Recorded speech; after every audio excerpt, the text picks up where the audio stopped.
Hello everyone, Nasir here from Financial Markets Club. Time to have a look at the Nasdaq 100.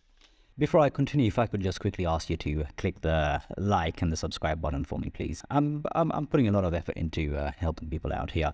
I'd really appreciate a little bit of support from you, and so that I can grow this channel. Last video I was talking about how Nasdaq could be testing those the range between 12,400 to 800-ish, which was back here somewhere. It went up as much as 12,200, didn't go any higher. And then we saw a nice big fall. However, we've seen Nasdaq climb right back up, and I'm not too happy actually. I'm not too happy that it breached that last high, because I actually thought it's going to do a retest and come right back down and head towards my ultimate goal, which is around 9,500, 9,000-ish. So it's totally exceeded my expectations. It's actually continuing to push higher and higher. But again, we are still within the sort of expected ranges below 13,000.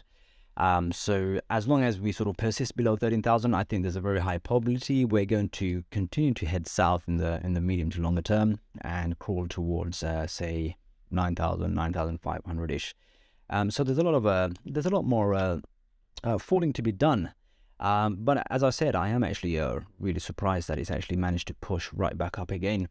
I'm not sure if that push is over yet. I mean, I've got a trend line here, just over here, and it looks like it's breaking it, but I'm not sure how valid this trend line is, to be honest, because I think there's a very high chance that we're going to see Nasdaq push up at least one more time to very close to 13,000, if not momentarily breaching that 13,000 level.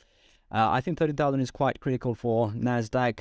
That would be a point to watch out for to see what actually happens. We might see a possible push right back to the top around the 15,000 for a really big retest until we see further downward movements. But I do find that quite hard to believe. I think overall we're looking more on the downside. So at the moment I couldn't possibly do a trade on Nasdaq where it is at the moment. I'd need to see it either sort of head towards 13,000 and touch those levels, or show me a solid fall lower down to around 11,900-ish, where I'd be a bit more confident about taking a short position on Nasdaq.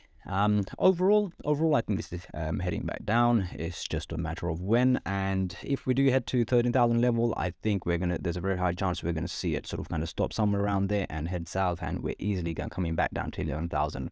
11,000 is quite an important level. So if we did get that 13,000 to 11,000 is a nice big catch. At 11,000, we'll sort of review things again to see if it's going to be a strong continuation, or maybe there's going to be a push back up before any further continuation. But it's way too early to tell at the moment. So for now, what I'd want to see is I want to see whether the Nasdaq will push up to 13,000 or not to get more direction for the near term.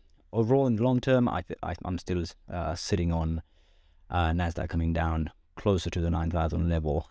So let's see what happens, and we'll review this again in a few weeks' time. So if you traded based on my previous analysis, let me know how it went for you in the comments below. It'd be really nice to know how my analysis is helping people out with the trading, and it's just motivation for me. So share your results, and let's see how it's going. If you're finding my video analysis useful, please do throw in a quick like, and do subscribe to my channel. I'd really appreciate your support in growing this channel. And don't forget to share my video in your social handles, please. Please do share my videos on your LinkedIn, Facebook, and Twitter handles. I'd really appreciate that.